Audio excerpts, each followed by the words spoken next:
Welcome back to Yashahime Princess Half Demon Anime Review episode number 25. You're probably thinking, wow, it's been a long time since we brought back this anime review series. It's been like almost a year, which is indeed true. But here's the truth of the matter. I actually was planning on covering this a while ago, but it took me a while to finally get to this series. Now, to get back to it. Now, this season's been going on now since like late last year. It came back because I had heard it was supposed to come back like late last year, and it did. It was released in October, which I think was like a month. Yeah, it was basically almost the exact same month. But one day, it's like they released the first episode of the season exactly 1 year after the first season started. So, in the case of these episodes, we are discussing in this video the first 5 episodes of the series. The first 3 are standalone episodes, while in the case of the 4th and 5th episode, which technically these episodes are episodes 25 to 29 of the series. Now, 25 picks up right where the season finale left off, where you have Setsuna dead at the feet of Toa. And of course, she is given the broken Tenseiga. And she used it with her own demon power to finally revive Setsuna. It takes a little bit of a while, but finally she's able to revive Setsuna. By the way, Kinemaru does appear in all 5 episodes, but mostly put with the exception of a flashback. A lot of the time you see him in this season so far, he is mostly hanging out on his ship, recovering from his wounds that happened in the season finale. Yes, that's pretty much what happens here.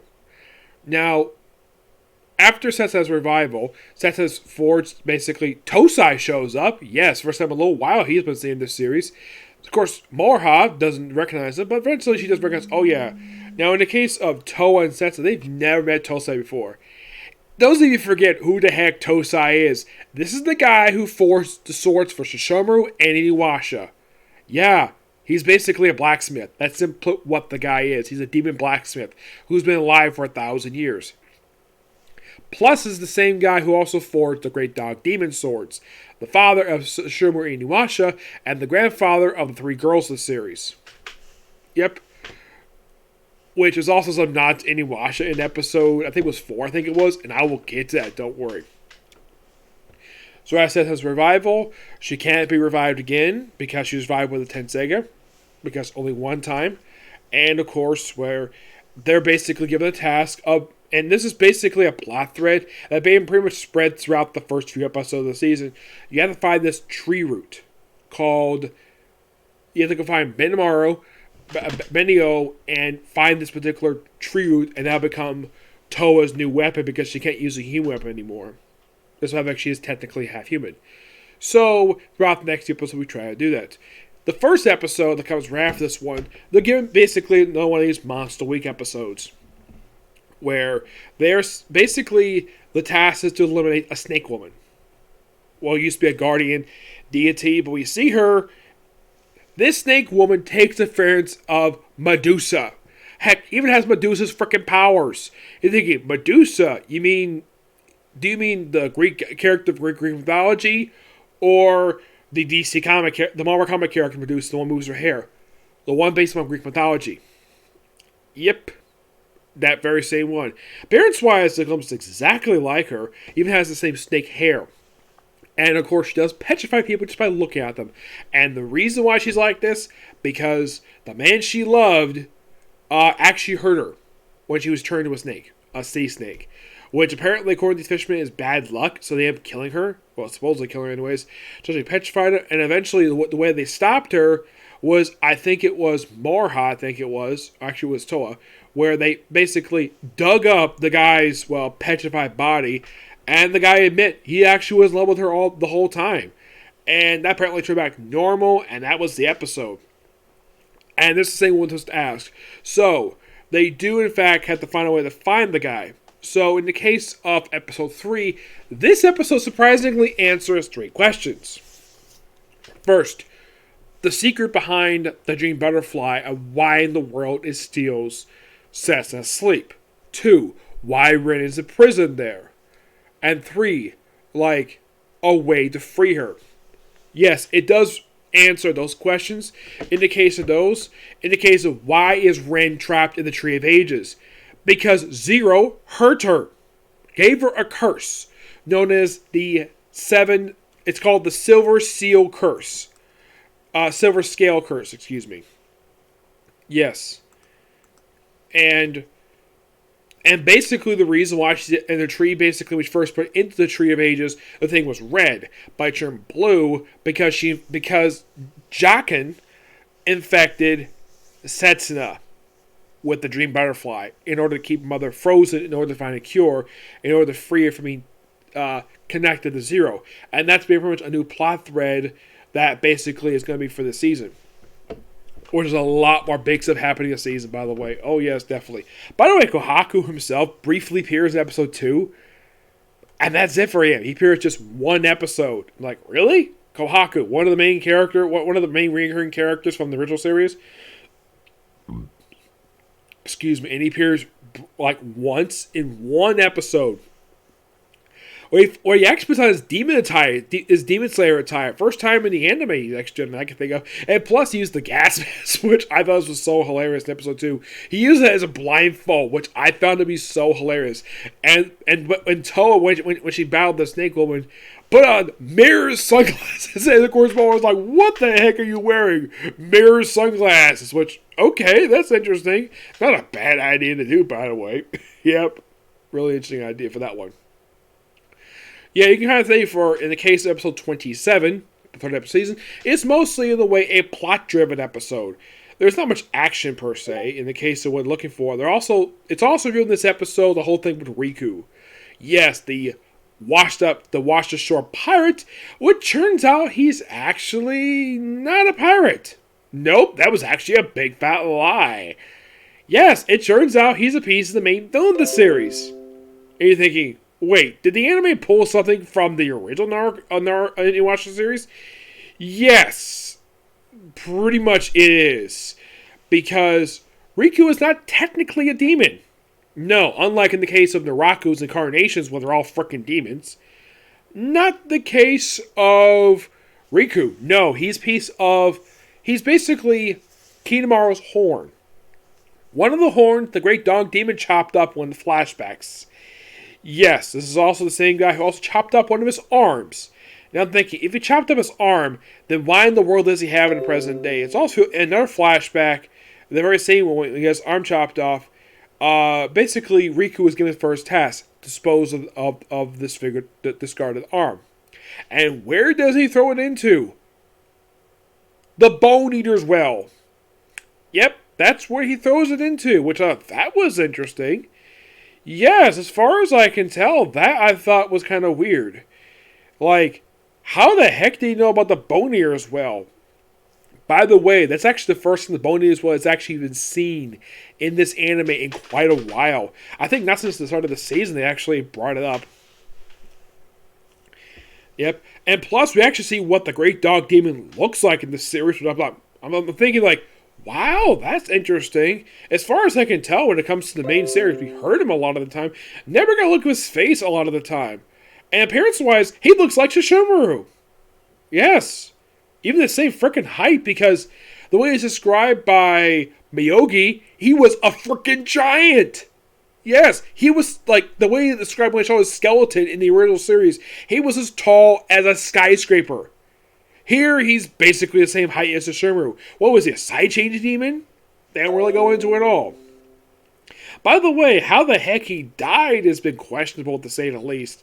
Like, in one of the movies, they say that he was killed during a fight when one of his castles was attacked by one of his enemies. And that apparently was caused his death, which I thought that was kind of weird. Yes. And in the case of what happens here... Now, in the case of they do eventually find the guy you're looking for, Benio. I think I see pronounce his name, right? He actually finally appears in episode 4. Actually, it was like episode 3. It was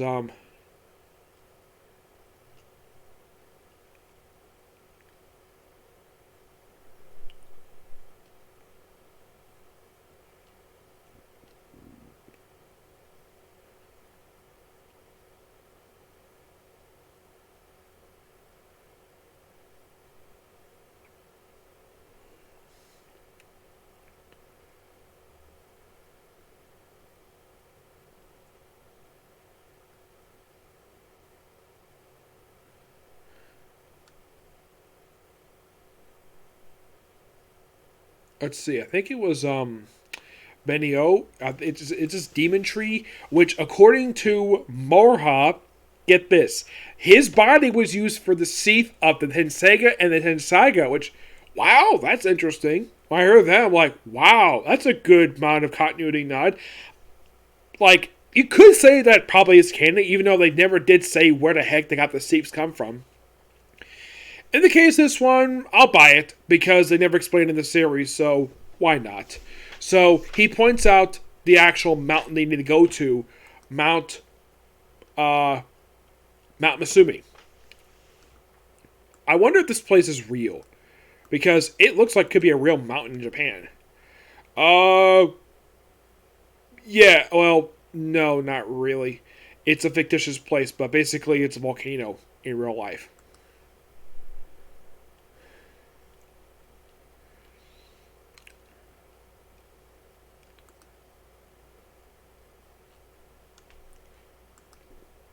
Yep, so they finally go to this place in episode, like, 2? Like, in 4, they finally go here.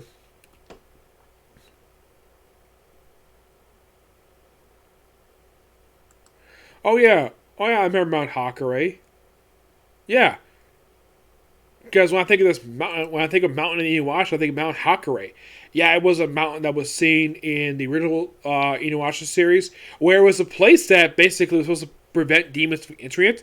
But here's the weird thing about this mountain: this was a place that Naraku held as his base in the series when he disappeared, and this is basically was hiding inside this mountain. This was basically not allow demons inside, and yeah, he was inside the mountains when the system was destroyed. But yeah, it's very similar. A mountain surrounded by a barrier. I'm like, it is so similar to that. Oh yeah, definitely.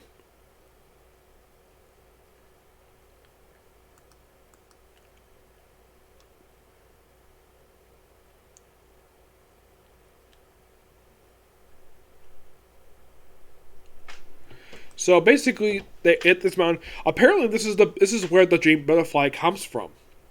So in this two-parter, they go inside the actual berry. Now Morha is able to pass through the berry no problem and meet up with Rion.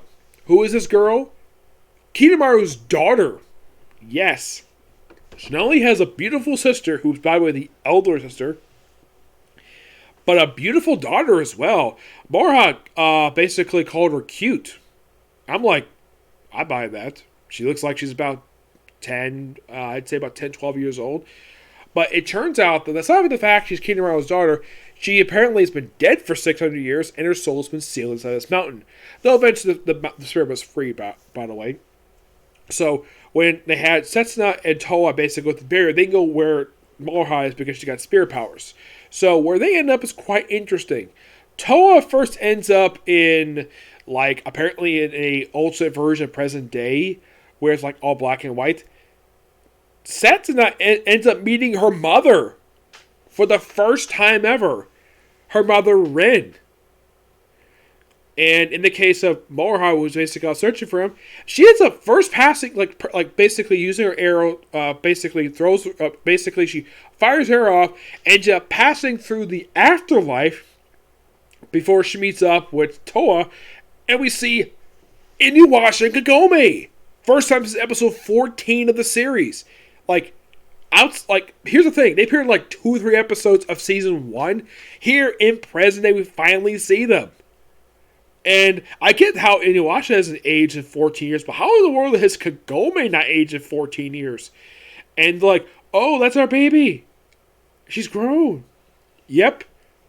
And by the way, Susaru does reference this in the very next episode. I'm like, as someone who's actually watched Inuyasha, it's great to see the main star of the franchise again.